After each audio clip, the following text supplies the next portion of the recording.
Good morning children. सबसे पहले तो आप सभी बच्चे रोज की तरह अपने अटेंडेंस बना लें और अटेंडेंस बनाने का प्रोसेस आप सभी बच्चों को पता है। बस इसी प्रोसेस के अकॉर्डिंग अटेंडेंस बनाइए, फिर हम लोग आज की पढ़ाई शुरू करेंगे।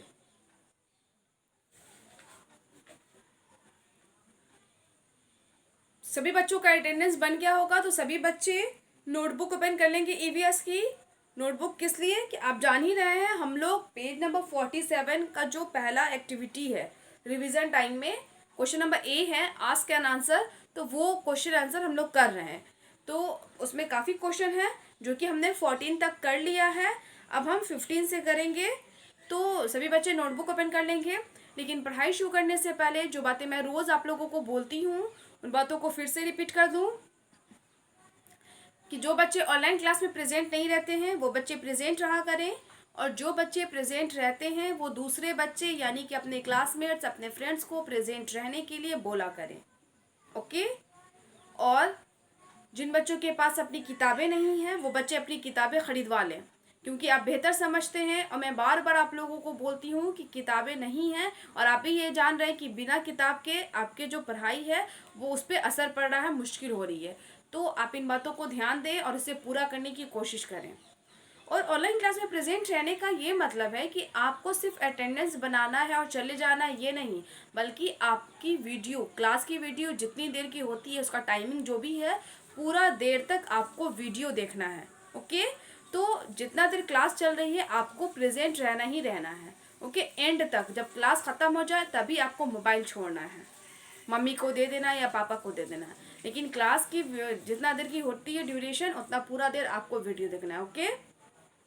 तो इन बातों पे ध्यान देंगे और इन बातों को पूरा करने की कोशिश करेंगे, ज़रूर पूरा करेंगे।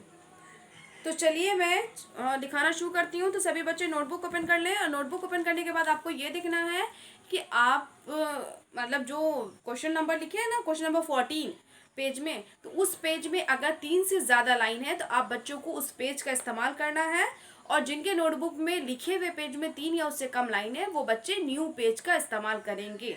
क्लियर। हाफ पेज वाले बच्चे क्या करेंगे, तो जो चीज़ लिखा हुआ है उसके नीचे स्केल की हेल्प से लाइन खींच देंगे, उसके बाद में एक लाइन में डेट चैप्टर रिमेंबर और दूसरे लाइन में हेडिंग और तीसरी लाइन से लिखना शुरू कर देंगे। और न्यू पेज वाले बच्चे क्या करेंगे, तो डेट चैप्टर रिमेंबर को नोटबुक में सबसे ऊपर फर्स्ट लाइन में हेडिंग और सेकंड लाइन से लिखना शुरू कर देंगे।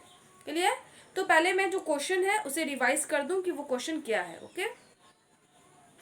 हम लोग ने 11 नंबर लिखा था वेयर डू फ्लावर ग्रो, फूल कहाँ उगते हैं, तो हमारा आंसर क्या था, flower grows on the plants, फूल पौधों पर उगते हैं। ओके। अब था question number 12, have you ever bought flower from a shop, yes और नो, क्या आपने कभी भी दुकान से फूल खरीदा है, अगर खरीदा है तो यस लिखिए, नहीं खरीदा है तो नो लिखिए, मतलब यस और नो में जवाब देना है। यस मिस हाँ, नो मिस नहीं। तो जिन बच्चों ने खरीदा था उन बच्चों ने क्या आंसर लिखा था, यस वी हैव, है ना, bought flower from a shop, yes हम, हाँ हमने दुकान से फूल खरीदा है। और जिन बच्चों ने नहीं खरीदा था उन बच्चों का आंसर क्या था, no we have not bought flower from a shop, नहीं हमने दुकान से फूल नहीं खरीदा। ओके। उसके बाद क्वेश्चन नंबर 13 था व्हाट इज अ बुके, से the word with correct pronunciation 5 times. What is a bouquet, तो ए बंच ऑफ फ्लावर्स, है ना, arranged in attractive way is called a bouquet, फूलों का वो गुच्छा जिसे आकर्षित रूप में सजाया जाता है तो वो गुच्छे को क्या कहते हैं, गुलदस्ता कहते हैं, बुके कहते हैं। और उसी में क्वेश्चन था कि बुके का मतलब इस वर्ड का 5 टाइम 5 बार सही प्रोनाउंसिएशन यानी कि सही उच्चारण बोलना है। तो मैंने आपको सिखाया था ना, bouquet bouquet bouquet bouquet bouquet, तो 5 टाइम हो गया, 5 टाइम बुके बोला था, आप लोग भी सभी बच्चे रिपीट करेंगे। उसके बाद क्वेश्चन नंबर 14 जो लिखाया था वो क्या था, which two vegetables grow below the soil, कौन सी दो सब्जियां जमीन के अंदर उगती है, तो हमने लिखा था potatoes and carrots are grow below under the ground, है ना, मतलब पोटैटोज, आलूओं और गाजरों को ज़मीन के नीचे उगाया जाता है।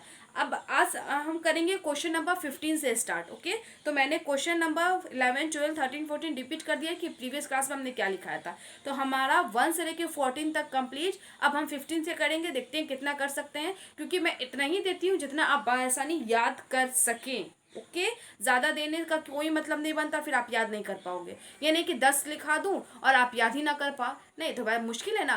तो 2 2 3 3 4 4 करके मैं दे रही हूँ ताकि आपको याद करने में आसानी हो। ओके, तो चलिए हम लिखना शुरू करते हैं।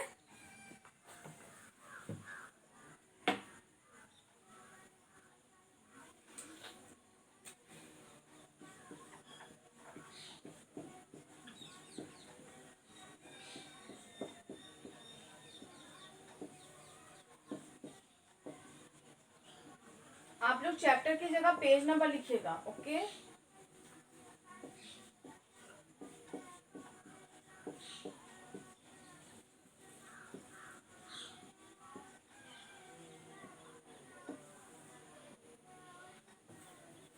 तो क्वेश्चन नंबर 15 है, which two vegetables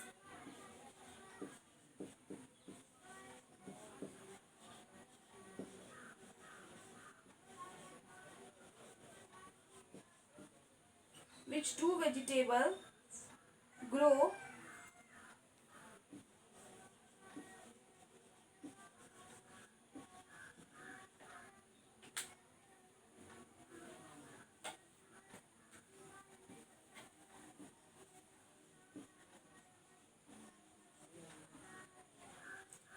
above the soil?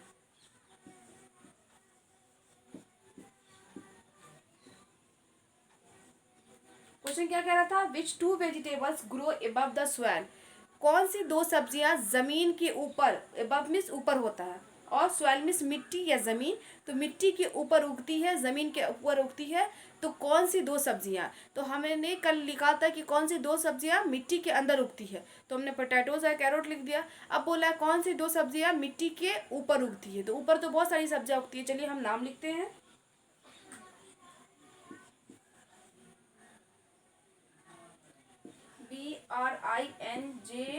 BRINJALS, brinjals, and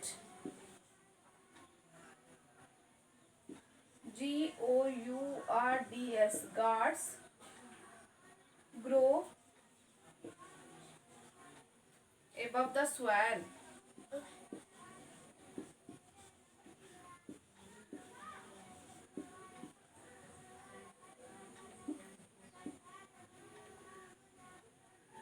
okay, तो आंसर क्या हो जाएगा, क्या हो गया, brinjals and guards grow above the soil.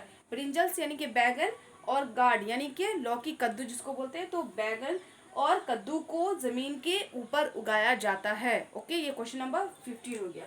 अब क्वेश्चन नंबर 16 लिखते हैं। क्या बोला है, विच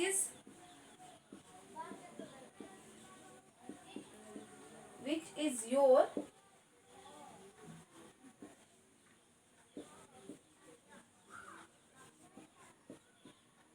फेवरेट वेजिटेबल,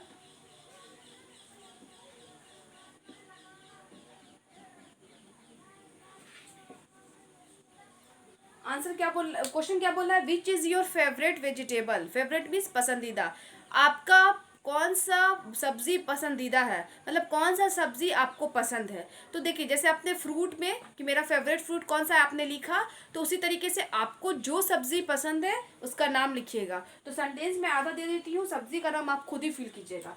तो आप क्या लिखिएगा, माई फेवरेट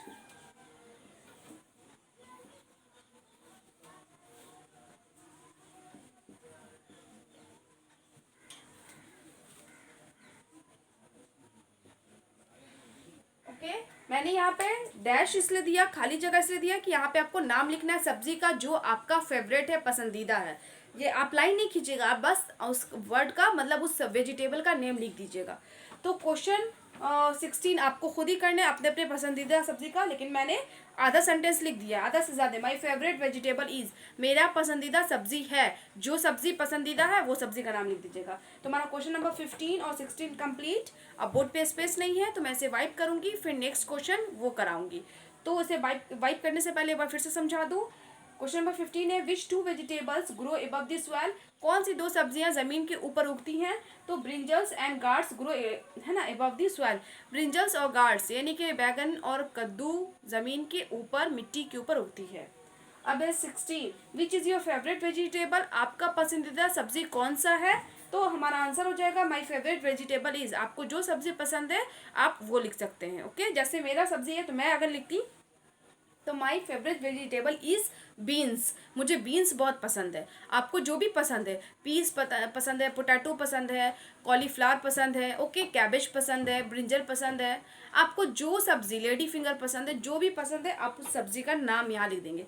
आप ऐसे खाली जगह नहीं कीजिएगा, नाम लिखिएगा। ओके, अब मैं वाइट कर रही हूँ।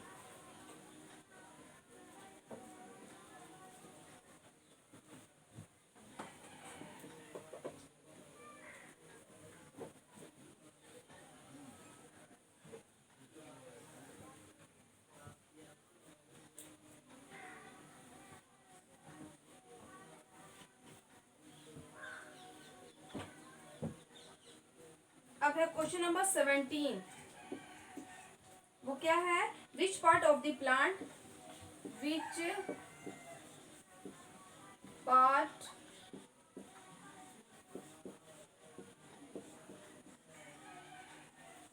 of the plant you cannot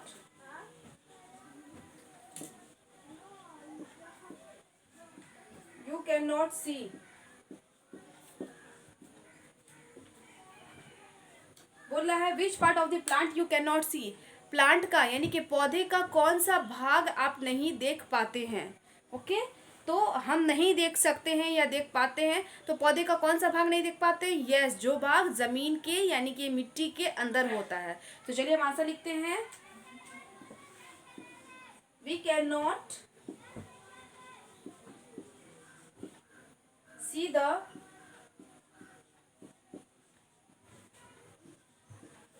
root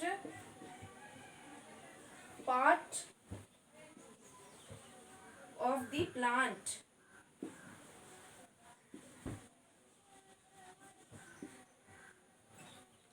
तो हमारा आंसर क्या हो गया? We can not see the root part of the plant, plant का, पौधे का हम लोग जड़ वाला भाग नहीं देख पाते हैं। क्या हो जाएगा आंसर? पौधे का जड़ वाला भाग हम लोग नहीं देख सकते हैं, नहीं देख पाते हैं। तो हमारा क्वेश्चन क्या था? Question 17 complete. अब क्वेश्चन नंबर 18, ओके, वो देती हूँ।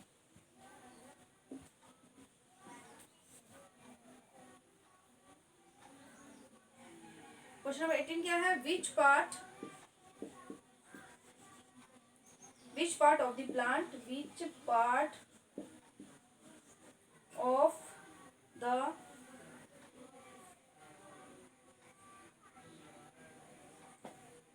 part of the plant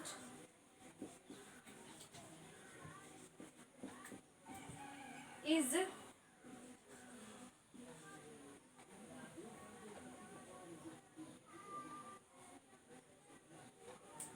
एक मिनट, इस क्वेश्चन का आंसर नहीं अट पाएगा। देख रहे हैं क्वेश्चन अट रहा है, यहाँ पे आंसर नहीं अट रहा है, तो मैं इसे वाइप करती हूँ अभी। ओके, तो हमें देख रहे हैं कि क्वेश्चन नंबर 18 तो अट रहा है पर उसका आंसर नहीं अट रहा है, तो मैं उसके लिए वाइप कर रही हूँ। तो क्वेश्चन नंबर 17 क्या है एक बार फिर से समझा दूँ, तो इसे वाइप करके क्वेश्चन नंबर 18 और उसका आंसर लिखा दूंगी। तो यहाँ पे क्या है? Which part of the plant you can not see, आप पौधे का कौन सा भाग नहीं देख सकते हैं? तो हम लोगों का आंसर है we can not see the root part of the plant, पौधे का जड़ वाला भाग हम लोग नहीं देख सकते हैं क्योंकि वो मिट्टी के अंदर होता है, और मिट्टी के ऊपर यानी कि ऊपर में लीफ होते हैं, ब्रांचेज होती है, स्टीम होती है, फ्लावर्स होती है, तो और फ्रूट्स होते हैं, हमें सब देख पाते हैं, बस हमें रूट नहीं देख पाते।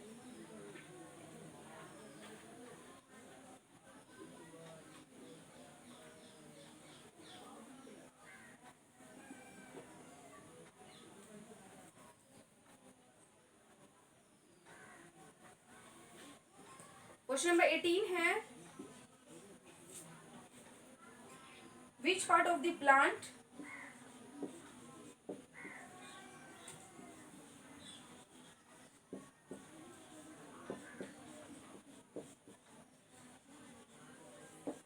of the plant is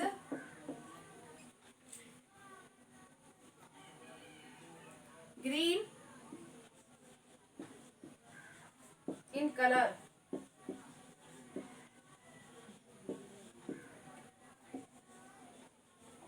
तो क्वेश्चन क्या बोला है, which part of the plant is green in colour, पौधे का कौन सा भाग हरे रंग का होता है ना, हरे रंग में पाया जाता है या होता है। तो आपने पौधों के बारे में पढ़ा था कि प्लांट का कौन सा पार्ट जो हो वो ग्रीन कलर का पाया जाता है, हमेशा वो हरे रंग का होता है। तो आप जानते हैं ना, तो आप बता सकते हैं कि पौधे का कौन सा भाग ग्रीन कलर का होता है। और मैंने जब डिफिनीशन लिखाया था तो मैंने बताया भी था कि पौधे का कौन सा भाग ग्रीन कलर का है। चलिए हम आंसर लिखते हैं।